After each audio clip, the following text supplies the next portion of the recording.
Hey, it's Dr. Woode, and I am on day number 5, heading out to my 100 days, day number 5. And I hope you guys have been working to get through your 100 days. And as I mentioned before, I really don't have a time when I'm walking, but I do have the plan that I am walking. So it is actually later in the afternoon right now. You'll see down, let me go this way, you'll see down the hall. That's the hall to my office, way down here. And I'm waiting for the elevator, so we're gonna go down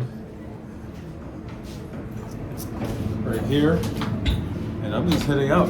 And so, as I mentioned, I don't have a particular time, but I know that this is something I'm doing, something that I'm going to be doing because we're working on consistency.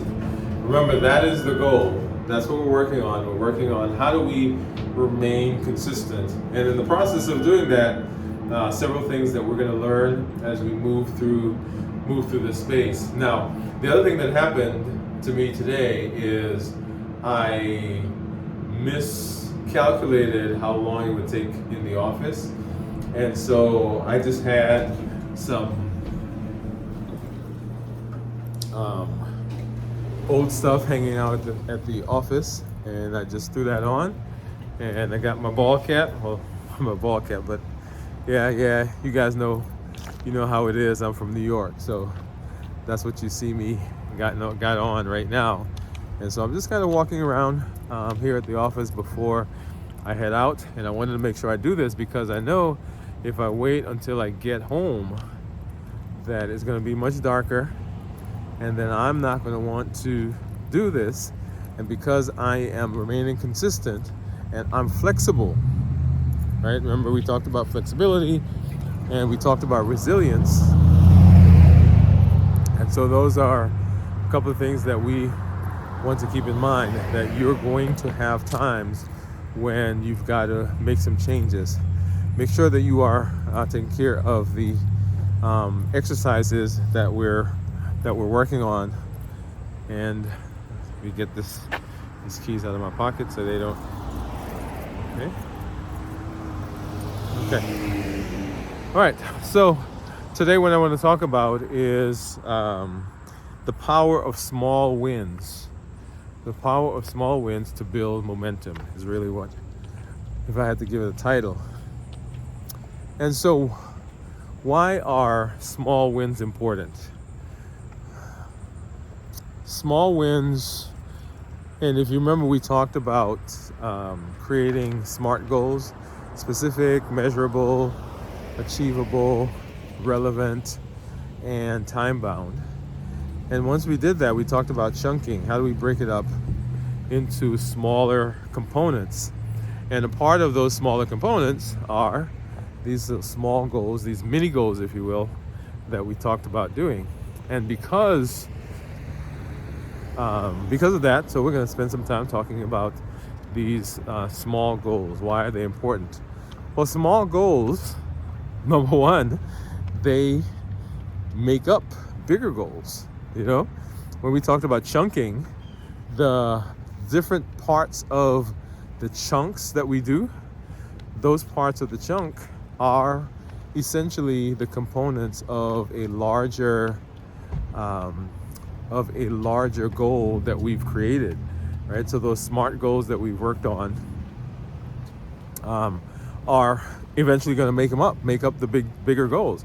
So if we do a good job on the small goals, those little pieces, if you will, those places where sometimes it seems like this doesn't quite work, or this is not getting us anywhere, this is not going anywhere, those are the components. One of my favorite movies when I was growing up was The Karate Kid. You guys remember that? And this is the original. This is Scott Baio. And when he first encounters Mr. Miyagi has him doing some stuff And he's sitting there and he's like mopping, and he's, you know, doing some weird movements. And what he didn't realize was that each of those movements make up the complex movements that he was going to have to learn. And so each of the small things that he was doing set the stage for the big things that he was going to do. So when he finally had to use that skill, because he had been practicing all the smaller goals, the smaller skills, then he was able to put those all together, and he was successful. So sometimes we think that those small goals or small things that we're doing don't make a difference, but if we do a good job of working at and becoming proficient at those small things, then remember, those things are the ones that make up the bigger goals. Also, it's kind of like when we're teaching kids to read. We don't teach them paragraphs at first, right? We teach them letters, then we put those letters together, and then we make words, put the words together, we make sentences together to make paragraphs together to make chapters together. You get the idea, right? So smaller components make bigger components. The other reason that small goals are good or are important is because they set us up, or they improve our momentum. They put momentum behind us. It's uncanny to me how much excitement people see and feel when they lose a pound. Oh yeah. So, excuse me. One of the reasons that I talk to people about getting on the scale is because when you see that first pound go, then you build some momentum. You build some excitement. If you're saving money and you see that first $5, if you're saving $1 at a time, you see that first $10, first $100, first $1,000, then all of that builds momentum, and it begins to work together, and that pushes us further. So going back to that money example, is when you put that first $100, it doesn't seem like it's much. You get that first $1,000, now you start getting some interest. And you put that second $1,000, third $1,000, $10,000, whatever the number is, and you start to see some interest coming in, and now it makes sense that that is the case, that gives us success, okay? So one, it makes up the bigger whole. Two, it sets us up for more, gives us momentum. And number three, the reason that small goals are important is because they give us an opportunity to practice. Give us opportunity to practice. When I first started my YouTube channel, I remember, I did my first couple of videos and I put them out, and I expected they were gonna go viral. That's right. I know. If you've done this, you watch it and you're like, okay, it's been 5 minutes. Nobody's watched it yet. What? And so I remember listening to another content creator. I was going to podcast, but he does a lot more. And one of the things that he said was that, it's not until you've put out a bunch of videos that you then begin to realize what your voice is, or what space you belong in, or you begin to see how you can relate or how you can put things together. And so the same thing with these small goals, these small tasks that we're doing, it's not until we've done some of them that we begin to see, well, maybe I shouldn't do it this way. Maybe I should do it a different way. maybe I should add this other component to it. I can't tell you the number of times that I've attempted something and say, hey, I know this is how I want it to be. And then I started doing it and then realized, hey, I need to go in a different direction. So another one of the reasons for looking at these SMART goals, or these small goals, I keep saying SMART, is that they give us practice in what the things are that we're going to be doing. So make sure you don't negate, make sure you don't ignore these small goals.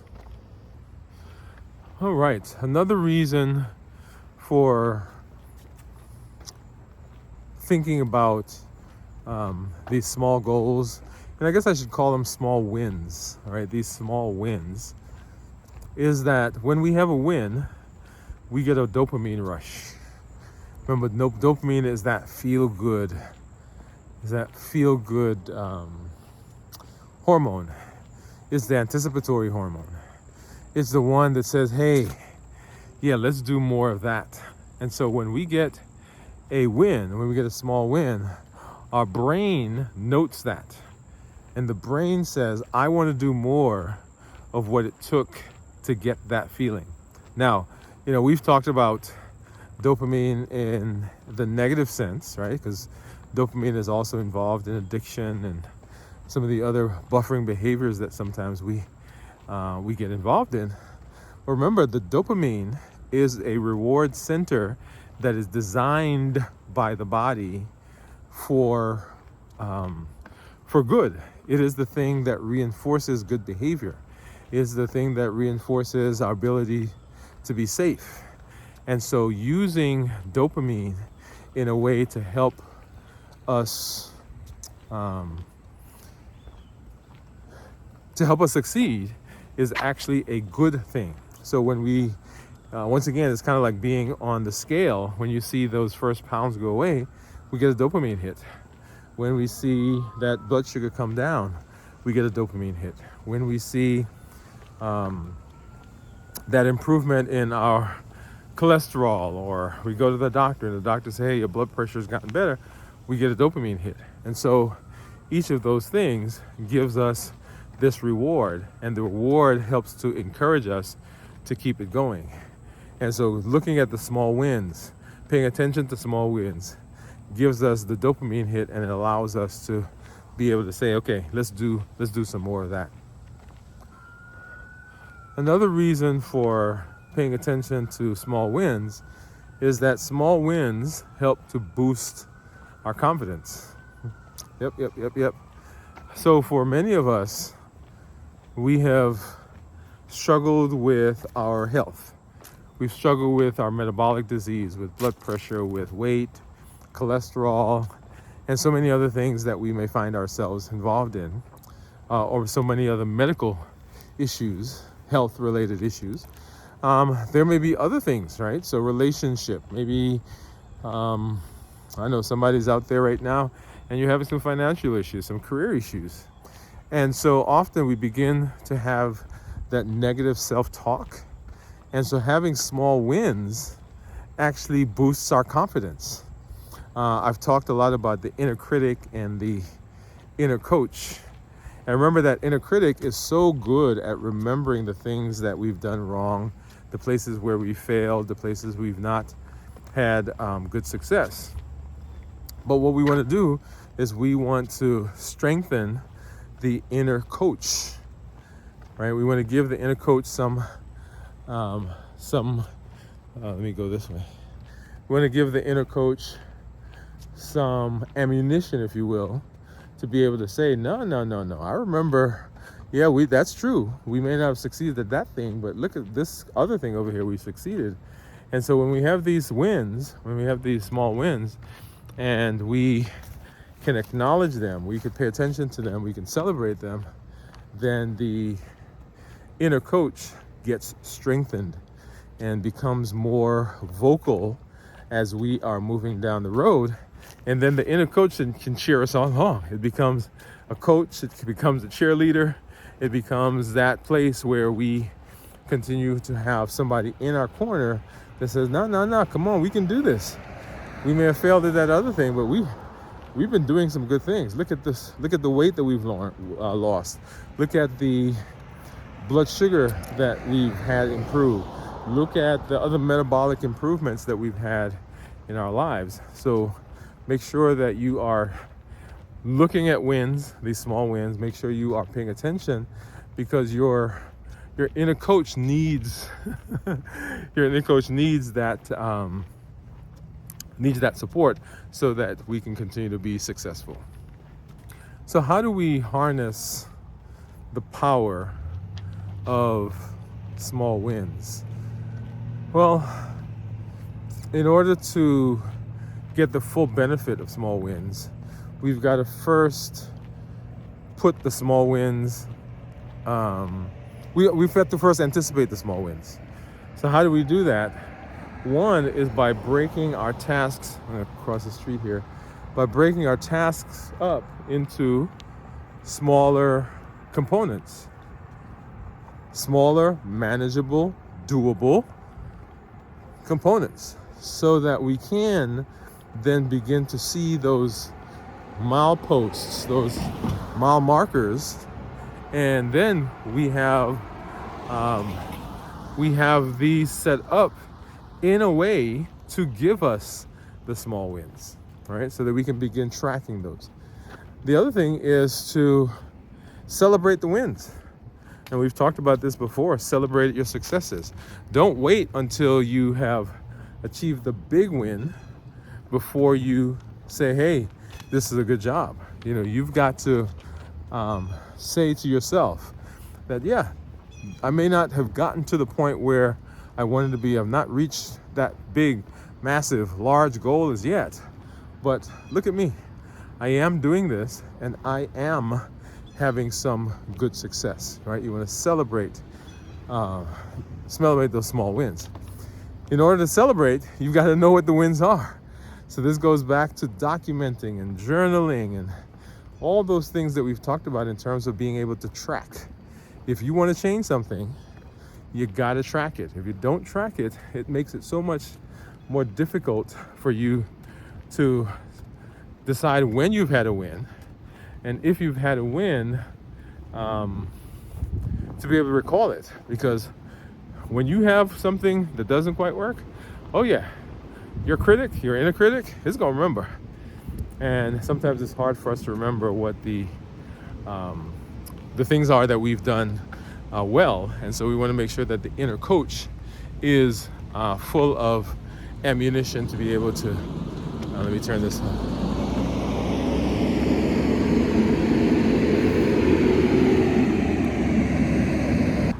I had a truck that was passing by. I'm on the side of the hospital where the emergency department is, and so we have fire trucks and the EMS that are coming through here. Let's see, where was I? So the magic of compound effects. So as I mentioned before, everything adds up. And so a small win here, a small win there, and after a while, a win and a win and a win and a win, and all those wins add up to large wins, and we get to our goal.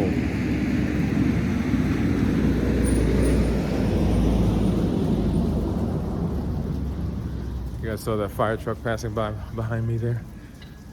Okay, so it is the beauty of a book that was written by Darren Hardy, I believe is who wrote it, and it's called The Compound Effect. The Compound Effect says that consistency over time gives results, right? So things don't become better right now all just because, but things take time, and if we are consistent, then we get good benefit. Which brings me to, I guess, a good point here, and the point is that we want to focus on consistency and not perfection. Focus on consistency and not perfection. Remember, perfection says that everything has to be exact. Everything has to be flawless. Whereas consistency says, no, I just need to put things in place so that I am doing and being in the space of doing my routine, doing the small things, looking at, being flexible, being resilient, and doing what I need to do to be successful. Okay? So focus on consistency and not necessarily focusing on perfection. And so we're focusing not necessarily on the goal, right? But we're focusing on the process that will get us there. Now, I know we've talked about SMART goals, and ultimately there is a place that we're heading, a place that we are going. That's where we want to get. But as we're moving in that direction, the most important thing is, are we doing the things? Let's say that we've evaluated and we've come up with a list of the things that we've got to do in terms of being successful, okay? And we've put a plan in place. Are we consistently following the plan that we've put in place? Because if we're consistently following the plan, then there are going to be times when we don't feel like we're heading in the right direction. There are going to be times where we feel like we're standing still. There are going to be times when we feel like we're never going to get there. But following the plan, being consistent with the plan, takes us in that direction and takes us ultimately to our destination. Okay? So today I wanted to make sure that we talked a little bit about those small wins and why they're important and what do we do to be able to harness them so that we can set ourselves up for success. We're moving in the direction. We're moving the direction, learning consistency, and this is day number 5 of our consistency walk. Make sure that you're doing the workbooks. Don't skimp on them. I keep saying that, right? This sets you up for success. So don't short circuit the process. Don't jump ahead. Don't negate or not do one of the exercises because, I've got this all locked up and I've got this already done. Go through the exercises. Take the time. Sit down in a place where you're not distracted. In fact, you should be doing this in the workbook. You should be doing this in the journal so that this is now becomes a journal and a playbook for you that can be applied to so many other areas of your life. Anyway, y'all, this is Dr. Woode. Dr. Dwain Woode out here on our 100-day consistency walk. We'll see you in these streets as we continue to be successful. Bye-bye.